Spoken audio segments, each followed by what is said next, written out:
Hello YouTube, Sam here from youtube.com/onlivegamer for the new Boston, and in this tutorial we're going to be taking a look at the math class. Now, the math class is built into Visual Basic and it allows you to use a bunch of math calculations that you would otherwise have to create yourself. So let's go ahead and do a couple demonstrations with what the math class has to offer. So we'll go ahead and create a new project. We will select Windows Forms application and we will call it Math Class and go ahead and click OK. So here's our Form 1. We're going to go ahead and shrink it down and we will add two things. We will add a list box and we'll add a couple buttons here.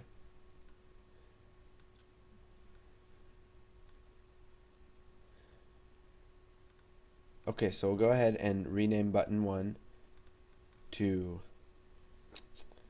pi. We'll rename button 2 to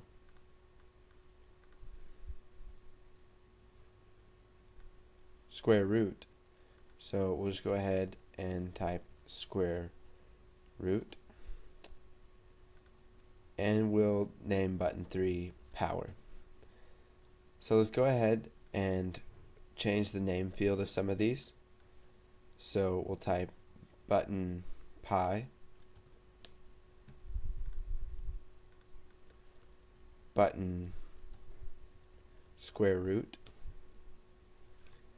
and we'll do button power.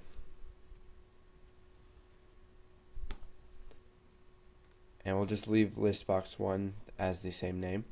So we'll go ahead and double click on Form 1 to open up our Form 1 class. And now what we'll do is we'll create events for each one of these buttons just by double clicking on each one of them, which will make a click event. So now what we're going to do is for button pi click, we're going to create a variable. So we'll declare diameter as integer and we'll set it equal to 6. And we'll go ahead and type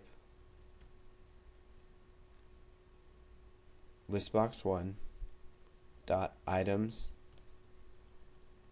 dot add, and what we're going to do is we're going to start by typing the keyword math, which will let us access the math class, and it says provides constants and static methods for trigonomic, logarithmic, and other common mathematical functions. So we'll just type math.pi times 6. So what this is going to do is it's going to add the number in the list box, that is pi times 6. Now we'll take the square root. So we'll declare num as integer and we'll set it equal to 64.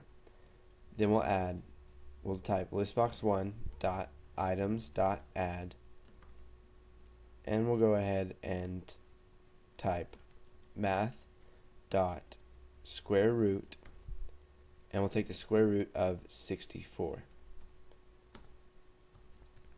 And for the power, we will go ahead and declare another number, so dim num as integer. We'll set that equal to 10, and then we'll type listbox1 dot items dot add math dot pow, and for our arguments we're going to have x as double and y as double. So for our x value we're going to use num, and we will just take num to the power of 2. So if we go ahead and run this, you can see here's our Form 1, and if we click pi we're going to get 18.849, and you see it's a really long decimal number. And if we click square root, we're going to get 8 because our number was 64, and 8 times 8 equals 64. And then if we click power, we're going to get 100, which is 10 to the power of 2.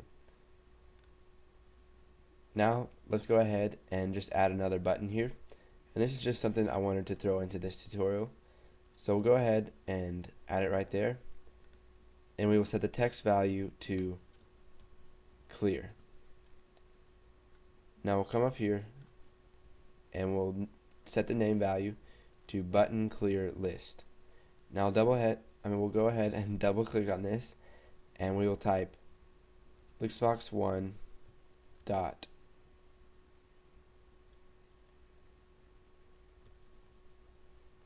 items dot clear. So what this is going to do is it's going to clear everything out of the list box. So if we go ahead and run this, we can click power, square root, pi, and we can do that as many times as we want. And then if we click clear, it will clear everything out of our list box, and it'll give us a clean list box to start with. So go ahead and play around with the math class. There's a bunch of stuff you can use in there, such as you can use logs, you can use min, max. If you know trigonometry or anything like that, then you'll be familiar with some of these functions or constants that are inside of the math class. So go ahead and play around with those, find something that you might think is useful later on in a program you want to make, and once you're done with that, go ahead and move on to the next tutorial.